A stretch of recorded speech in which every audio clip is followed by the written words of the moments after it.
JP ടോക്സിലേക്ക് എല്ലാവർക്കും സ്വാഗതം. ഇന്ത്യയുടെ ഏറ്റവും അടുത്ത സുഹൃത്തായി നമ്മൾ എപ്പോഴും കരുതിയിരുന്നത് റഷ്യയെയാണ്. ആ റഷ്യ ഇന്ത്യയുടെ ഏറ്റവും വലിയ ശത്രുവിന് വലിയൊരു തുകയുടെ സാമ്പത്തിക സഹായം ചെയ്യുക എന്ന് പറഞ്ഞാൽ മോദിയുടെ കീഴിൽ ഇന്ത്യയുടെ കാര്യങ്ങൾ എവിടെയാണ് എത്തി നിൽക്കുന്നത് എന്ന് ഓർക്കണം.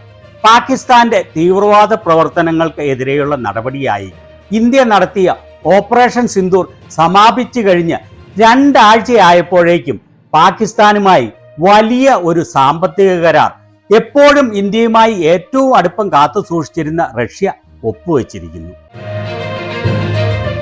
പഹൽഗാമിലെ തീവ്രവാദ ആക്രമണത്തിന്റെ പ്രതിരോധമായി ഇന്ത്യൻ സൈന്യം നടത്തിയ ഓപ്പറേഷൻ സിന്ദൂരിനെ തുടർന്ന് വ്യക്തമായ ഒരു കാര്യമാണ് ലോകത്തിലെ ഒരൊറ്റ രാജ്യം പോലും നമ്മുടെ ഒപ്പം നിന്നില്ല എന്നുള്ളത്. ആകെ നിന്നത് അഫ്ഗാനിസ്ഥാനിലെ താലിബാൻ ഭരണകൂടം മാത്രമാണ് എന്ന് പറഞ്ഞാൽ ഏത് അവസ്ഥയിൽ എത്തി നിൽക്കുന്നു ഇന്ത്യയുടെ വിദേശകാര്യ ബന്ധങ്ങൾ എന്ന് ഓർത്തു നോക്കണം. ഇപ്പോൾ വ്യക്തമായിരിക്കുന്ന ഒരു കാര്യം, ചൈനയും റഷ്യയും പാകിസ്ഥാനുമായി വളരെ അടുത്തിരിക്കുകയാണ് എന്നുള്ളതാണ്. ഇന്ത്യയുടെ പ്രതിരോധാക്രമണത്തെ പാകിസ്ഥാൻ പ്രധാനമായും പ്രതിരോധിച്ചത് ചൈനയിൽ നിന്ന് വാങ്ങിയ ആയുധങ്ങളും പ്രതിരോധ വിമാനങ്ങളും ഉപയോഗിച്ചായിരുന്നു. ഓപ്പറേഷൻ സിന്ദൂർ നടന്നുകൊണ്ടിരിക്കുമ്പോൾ തന്നെയാണ് ഇന്റർനാഷണൽ മോണിറ്ററി ഫണ്ട് പാകിസ്ഥാന് അഡീഷണലായി $1.5 ബില്യൺ അതായത് ഏകദേശം 13,000 കോടി രൂപയുടെ ലോൺ അനുവദിച്ചത്. അന്ന് ഇതിനെ എതിർക്കാൻ ഒറ്റ രാജ്യവും ഇന്ത്യയോടൊപ്പം നിന്നില്ല. മോദിയുടെ ഏറ്റവും അടുത്ത ഫ്രണ്ടാണ് എന്ന് പറയുന്ന ഇറ്റലിയുടെ ജോർജിയ മെലോണി പോലും ഇതിനെ എതിർത്തില്ല എന്നതാണ് വാസ്തവം. ഇപ്പോൾ ഇതാ ഏറ്റവും പുതുതായി വരുന്ന ഈ വാർത്ത നമ്മെ വളരെയേറെ ആശങ്കപ്പെടുത്തുന്നതാണ്. റഷ്യ പാകിസ്ഥാനുമായി $2.6 ബില്യൺ മെഗാ സാമ്പത്തിക പദ്ധതി ഒപ്പുവെച്ചിരിക്കുന്നു. അതായത് ഏകദേശം 22,250 കോടി രൂപയുടെ സാമ്പത്തിക കരാറാണ് ഇന്ത്യയുടെ ശത്രുരാജ്യമായ പാകിസ്ഥാനുമായി ഇന്ത്യയുടെ ഏറ്റവും അടുത്ത സുഹൃത്ത് എന്ന് നമ്മൾ കരുതിയിരുന്ന റഷ്യ ഒപ്പുവെച്ചത്. ടൈംസ് ഓഫ് ഇന്ത്യയിൽ ഇതിനെക്കുറിച്ച് വന്ന ഈ വാർത്ത കണ്ടോ? റഷ്യ ഇന്ത്യയെ ഞെട്ടിച്ചിരിക്കുന്നു. പാകിസ്ഥാനുമായി പുടിന്റെ വലിയ കരാർ.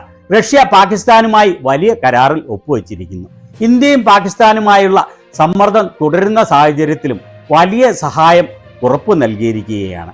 പാകിസ്ഥാനുമായി അടുത്തുകൊണ്ട് പാകിസ്ഥാന്റെ ഷഹബാസ് ഷെറീഫുമായുള്ള പുടിന്റെ ഈ മെഗാ പാക്ട് ഇന്ത്യയെ അരിശം കൊള്ളിച്ചിരിക്കുകയാണ്. ഈ സാമ്പത്തിക ബന്ധങ്ങൾ ആഴത്തിലുള്ള സൈനികവും ടെക്നോളജിപരവുമായ സഹകരണത്തിന് വഴിതെളിക്കുമെന്ന് വിദഗ്ധർ മുന്നറിയിപ്പ് നൽകി. അമേരിക്കയിലെ കാലിഫോർണിയ ആസ്ഥാനമായുള്ള റാൻഡ് കോർപ്പറേഷൻ എന്ന non profit global policy think ടാങ്കിലെ സീനിയർ ഡിഫൻസ് അനലിസ്റ്റും റാൻഡ് സ്കൂൾ ഓഫ് പബ്ലിക് പോളിസിയിലെ പോളിസി അനാലിസിസ് പ്രൊഫസറുമായ ഡെറക് ഗ്രോസ്മാൻ ഇതിനെക്കുറിച്ച് എക്സിൽ കുറിച്ചത് ഇങ്ങനെയാണ്: സോറി ഇന്ത്യ, പാകിസ്ഥാനുമായുള്ള റഷ്യയുടെ ബന്ധങ്ങൾ വളരെ മികച്ചതാണ്. ഒരുപക്ഷെ എക്കാലത്തെയുംകാൾ മികച്ച ബന്ധം. എന്തുകൊണ്ടാണ് ഇന്ത്യയുടെ ഏറ്റവും അടുത്ത സുഹൃത്തായ റഷ്യ വരെ ഇന്ത്യയോട് ഈ കൊടുംചതി ചെയ്യാൻ കാരണം? ലോകത്തിലെ 4ാമത്തെ സാമ്പത്തിക ശക്തിയാണ് ഇന്ത്യ. പാകിസ്ഥാനേക്കാൾ വളരെ വലിയ രാജ്യവും ലോകത്തിലെ ജനസംഖ്യയുടെ ഏതാണ്ട് 20% വസിക്കുന്ന രാജ്യം. റഷ്യയും ഇന്ത്യയുമായുള്ള സുദൃഢമായ ബന്ധം പതിറ്റാണ്ടുകളായി യാതൊരു പോറലുമില്ലാതെ തുടർന്നുകൊണ്ടിരുന്നതാണ്. ഇപ്പോൾ അതാണ് ഈ അവസ്ഥയിൽ എത്തി നിൽക്കുന്നത്. ഇതിന് ഒരേ ഒരു കാരണമേ ഉള്ളൂ: വിവരമില്ലാത്ത, വിവേകമില്ലാത്ത, യാതൊരു കഴിവുമില്ലാത്ത, രാജ്യത്തോടും രാജ്യത്തെ ജനങ്ങളോടും യാതൊരു പ്രതിബദ്ധതയുമില്ലാത്ത മോദിയുടെയും കൂട്ടരുടെയും ഭരണം. 11 വർഷങ്ങളായി തുടരുന്ന മോദി ഭരണത്തിൽ ഇന്ത്യക്ക് സർവ്വതും നഷ്ടപ്പെട്ടിരിക്കുകയാണ്. മോദി വിശ്വഗുരുവാണ്. ലോകത്തിലെ എല്ലാ രാജ്യങ്ങളും മോദിയുടെ ഉപദേശങ്ങൾക്ക് വേണ്ടി കാത്തിരിക്കുകയാണ്, മോദിയുടെ വാക്കുകൾക്ക് വേണ്ടി ചെവിയോർക്കുകയാണ് എന്ന് തുടർച്ചയായി പ്രചരിപ്പിച്ചുകൊണ്ടിരുന്ന മന്ദഭക്തർക്ക് ഇപ്പോൾ എന്താണ് പറയുവാനുള്ളത്? മോദി പറയുന്ന വാക്കുകൾ ചെവിക്കൊള്ളുവാനോ ഇന്ത്യക്ക് മാന്യത കൽപ്പിക്കാനോ ലോകത്തിലെ ഒരൊറ്റ രാജ്യം പോലും ഇപ്പോൾ തയ്യാറാകുന്നില്ല. ചരിത്രത്തിലെ ഏറ്റവും വലിയ അധപതനത്തിലേക്കാണ് മോദി ഇന്ത്യയെ കൊണ്ടെത്തിച്ചിരിക്കുന്നത്. ഓപ്പറേഷൻ സിന്ദൂറിനെ തുടർന്ന് സംഭവിച്ച കാര്യങ്ങൾ ഇവയൊക്കെയാണ്. മോദിയുടെ ഏറ്റവും അടുത്ത സുഹൃത്തായ, ഏറ്റവും പ്രിയപ്പെട്ട സുഹൃത്ത് എന്ന് മോദി എപ്പോഴും സംബോധന ചെയ്യുന്ന അമേരിക്കൻ പ്രസിഡന്റ് ഡൊണാൾഡ് ട്രംപ് ലോകമെമ്പാടും പറഞ്ഞു നടക്കുന്നു. ട്രേഡിന്റെ കാര്യം പറഞ്ഞ് ഭീഷണിപ്പെടുത്തി ഇന്ത്യയും പാകിസ്ഥാനുമായുള്ള വെടിനിർത്തൽ താൻ നടപ്പിലാക്കി എന്ന്. ഇന്ത്യയെയും പാകിസ്ഥാനെയും താൻ ഒരേപോലെയാണ് കാണുന്നതെന്നും പറയുന്നു. ചൈന പാകിസ്ഥാനെ പിന്തുണയ്ക്കുന്നു.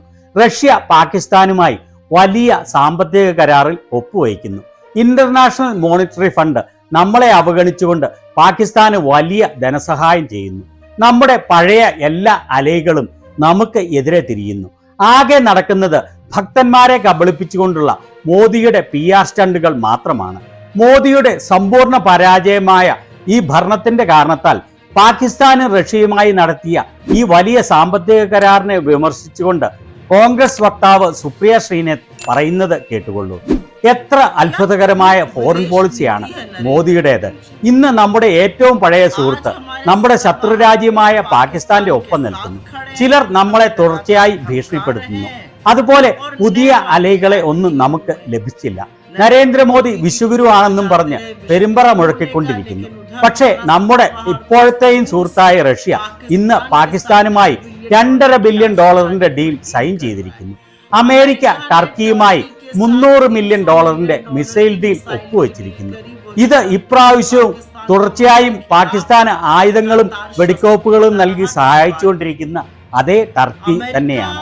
അമേരിക്ക തീവ്രവാദ രാജ്യമായ പാകിസ്ഥാനും നമ്മളും തുല്യരാണ് എന്ന് ഒരു പ്രാവശ്യമല്ല പല പ്രാവശ്യം പറയുന്നു. എന്നിട്ടും മോദിയുടെ വായിൽ നിന്ന് ഒരു എതിർശബ്ദം പോലും പുറത്തു വരുന്നില്ല. ചൈനയുടെ കാര്യം പിന്നെ പറയാനുമില്ലല്ലോ. അവരും പാകിസ്ഥാനും രണ്ട് വളരെ അടുപ്പമുള്ള കൊള്ളക്കാരെ പോലെ ആയിരിക്കുന്നു.